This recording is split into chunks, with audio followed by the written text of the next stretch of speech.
Hi friends, எல்லோரும் எப்படி இருக்கீங்க? நல்லா இருக்கீங்களா? குமார் மெக் அகாடமிக்கு உங்களை வரவேற்கிறதுல நான் ரொம்பவும் மகிழ்ச்சி அடைகிறேன். இன்றைக்கி நம்ம என்ன பார்க்க போகிறோம் அப்படின்னா, எலமெண்ட்ஸ் ஆஃப் மெஷின் டிசைன் அப்படிங்கிற சப்ஜெக்டோட ஃபஸ்ட் யூனிட்டை தான் நம்ம பார்க்க போகிறோம். இந்த யூனிட் ரொம்ப முக்கியம். ஏன்னா மெஷின் டிசைனுக்கு தேவையான பேசிக் கான்செப்ட் எல்லாமே இந்த யூனிட்டில் கவர் ஆகும். அதனால் இந்த வீடியோவை ஸ்கிப் பண்ணாமல் முழுசாக பாருங்கள். ஸ்டூடெண்ட்ஸ், இந்த பார்ட் 1ல் நம்ம என்னென்ன டாபிக் படிக்க போகிறோன்னு முதல்ல ஒரு ஓவர்வியூ பார்த்துக்கலாம். First component design, engineering materials, material selection, factor of safety, allowable stress, இது மாதிரி முக்கியமான கான்செப்ட்லாம் இந்த வீடியோவில் பார்க்க போகிறோம்.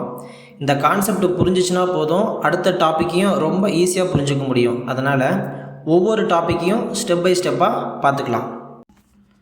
ஸ்டூடெண்ட்ஸ், முதல்ல காம்போனன்ட் டிசைன் அப்படின்னா என்னன்னு பார்த்துக்கலாம். ஒரு மெஷினில் இருக்கிற ஒவ்வொரு காம்போனண்ட்டுக்கும் ஒரு குறிப்பிட்ட வேலை இருக்கும். அந்த காம்போனண்ட் லோடை சேஃபாக தாங்கணும், வேலை செய்யும்போது ஃபெயிலியர் ஆகக்கூடாது. அதே நேரத்தில் மேனுஃபேக்சரிங் காஸ்ட்டும் குறைவாக இருக்கணும்.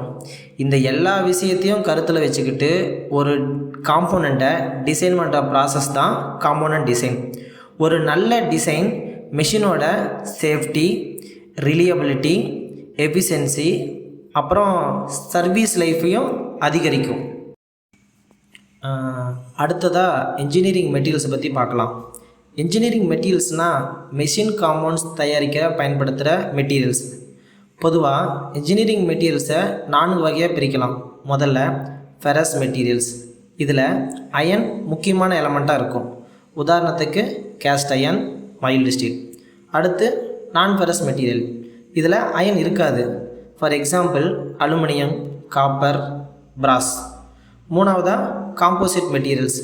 இதில் 2 மெட்டீரியல் சேர்ந்து ஒரு நல்ல ப்ராப்பர்ட்டிஸ் கிடைக்கும். இதை காம்போசிட் மெட்டீரியல்னு சொல்லுவாங்க. ஃபார் எக்ஸாம்பிளுக்கு class fibre reinforced plastic, carbon fibre reinforced polymers. இதை தவிர செராமிக்கு, அப்புறம் பாலிமர்ஸும் இன்ஜினியரிங் மெட்டீரியல்ஸில் இருக்குது. செராமிக்ஸுக்கு உதாரணம் பார்த்திங்கன்னா அப்படின்னா அலுமினா, அப்புறம் சிலிக்கான் கார்பைடு. பாலிமர்ஸுக்கு எக்ஸாம்பிள் பார்த்திங்க அப்படின்னா பிவிசி, நைலான். இந்த மெட்டீரியல்ஸ் எல்லாமே அப்ளிகேஷனுக்கு ஏற்ற மாதிரி தேர்வு செய்யலாம். ஸ்டூடெண்ட்ஸ், ஒரு மிஷின் காம்போனண்ட்டுக்கு மெட்டீரியலை செலக்ட் பண்ணும்போது நிறைய ஃபேக்டர்ஸை பார்த்தா அப்படின்னா கன்சிடர் பண்ணணும். முதல்ல ஸ்ட்ரென்த்து நல்லா இருக்கணும், ஏன்னா காம்போனண்ட் மேலே வரக்கூடிய லோடை தாங்கணும். அடுத்து டஃப்னஸ்ஸு, திடீர்னு ஷார்ட் லோடு வந்தாலும் உடனே உடையக்கூடாது. ஹார்ட்னஸ் நல்லா இருந்தால் தான் வியர் குறையும். டக்டிலிட்டி இருந்தால் மெட்டீரியலை தேவையான ஷேப்புக்கு மாற்ற முடியும்.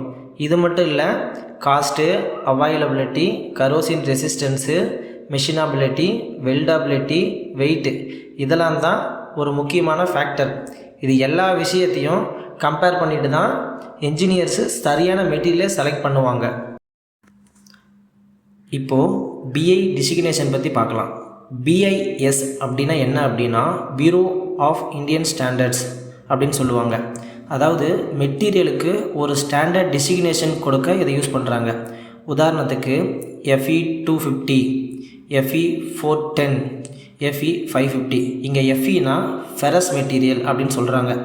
அதுக்கு பக்கத்தில் இருக்கிற நம்பர் அந்த மெட்டீரியலோட ஸ்ட்ரென்த் வேல்யூவை இண்டிகேட் பண்ணுது. அடுத்து ப்ரிஃபர்ட் நம்பர்ஸ். ஒரு காம்போனண்ட்டை நிறைய ரேண்டம் சைஸில் மேனுஃபேக்சரிங் பண்ணால் ப்ரொடக்ஷன் கஷ்டமாக இருக்கும். அதனால் ஸ்டாண்டர்ட் சைஸ் யூஸ் பண்ணுறாங்க. அதுக்கு தான் R5, R10, R20, R40 மாதிரி ப்ரிஃபர்ட் நம்பர் சீரியஸை யூஸ் பண்ணுறாங்க. இதனால் மேனுஃபேக்சரிங் ஈஸியாக இருக்கும், காஸ்ட்டும் குறையும், ஸ்பேர் பார்ட்ஸ் கிடைக்கிறதும் ஈஸியாகும். நெக்ஸ்ட்டு, மெஷின் டிசைனில் ரொம்ப முக்கியமான கான்செப்ட் தான் ஃபேக்டர் ஆஃப் சேஃப்டி. சிம்பிளாக சொல்லணும்னா, ஒரு காம்போனண்ட்டு சேஃபாக ஒர்க் பண்ணணும்னா எக்ஸ்ட்ரா சேஃப்டி மார்ஜின் கொடுக்கறது தான் ஃபேக்டர் ஆஃப் சேஃப்டி. இதனால் அன்எக்ஸ்பெக்டட் ஃபெயிலியரை அவாய்ட் பண்ண முடியும். மெஷினோட ரிலியபிலிட்டியும் சர்வீஸ் லைஃப்பையும் இன்க்ரீஸ் ஆகும். அதே மாதிரி தான் அலோவபிள் ஸ்ட்ரெஸ்னால் ஒரு காம்போனண்ட் நார்மல் ஒர்க்கிங் கண்டிஷனில் சேஃப்லி வித்ஸ்டாண்ட் பண்ணக்கூடிய மேக்ஸிமம் ஸ்ட்ரெஸ்ஸு. இதை கால்குலேட் பண்ண அல்டிமேட் ஸ்ட்ரெஸ்ஸை ஃபேக்டர் ஆஃப் சேஃப்டியால் டிவைட் பண்ணணும். ஓகேங்களா. இந்த ஃபார்முலாவை பார்த்தீங்கன்னா எம்சிக்யூ கொஷின்லேயும் மேக்ஸிமம் கேட்பாங்க. அதனால் இதை நல்லா படிச்சுக்குங்க. இப்போது ஒரு சிம்பிள் நியூமரிக்கல் பார்க்கலாம். அல்டிமேட் ஸ்ட்ரெஸ்ஸு 40 மெகாபாஸ்கல் கொடுத்துருக்காங்க. ஃபேக்டர் ஆஃப் சேஃப்டி 4ன்னு கொடுக்குறாங்க. இப்போது என்ன கண்டுபிடிக்க சொல்கிறாங்க அப்படின்னா அலோவபிள் ஸ்ட்ரெஸ்ஸை கண்டுபிடிக்க சொல்கிறாங்க. ஃபார்முலா நமக்கு தெரியும்.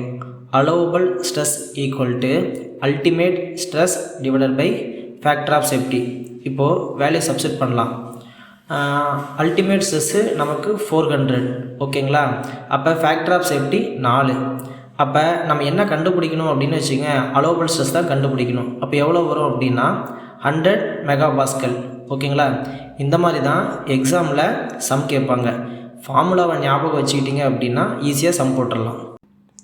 ஸ்டூடெண்ட்ஸ், இதோட elements of machine design unit 1 part முடிச்சுக்கலாம். இந்த பார்ட்டில் பார்த்தீங்க அப்படின்னா காம்போனண்ட்டோட design, engineering material selection, preferred numbers, அப்புறம் ஃபேக்டர் ஆஃப் சேஃப்டி ப்ளஸ் ஒரு நியூமரிக்கல் ப்ராப்ளமும் பார்த்தோம். இந்த கான்செப்டை நல்லா ரிவைஸ் பண்ணிக்கோங்க. அடுத்த பார்ட்டில் டைப்ஸ் ஆஃப் ஸ்ட்ரெஸ்ஸை பற்றி டீட்டெயிலாக பார்க்கலாம். வீடியோ உங்களுக்கு பிடிச்சிருந்தா லைக் பண்ணுங்கள், உங்கள் ஃப்ரெண்ட்ஸ்கிட்டே சொல்லுங்கள். அப்புறம் குமார் மெக் அகாடமியை சப்ஸ்கிரைப் பண்ணி சப்போர்ட் பண்ணுங்கள்.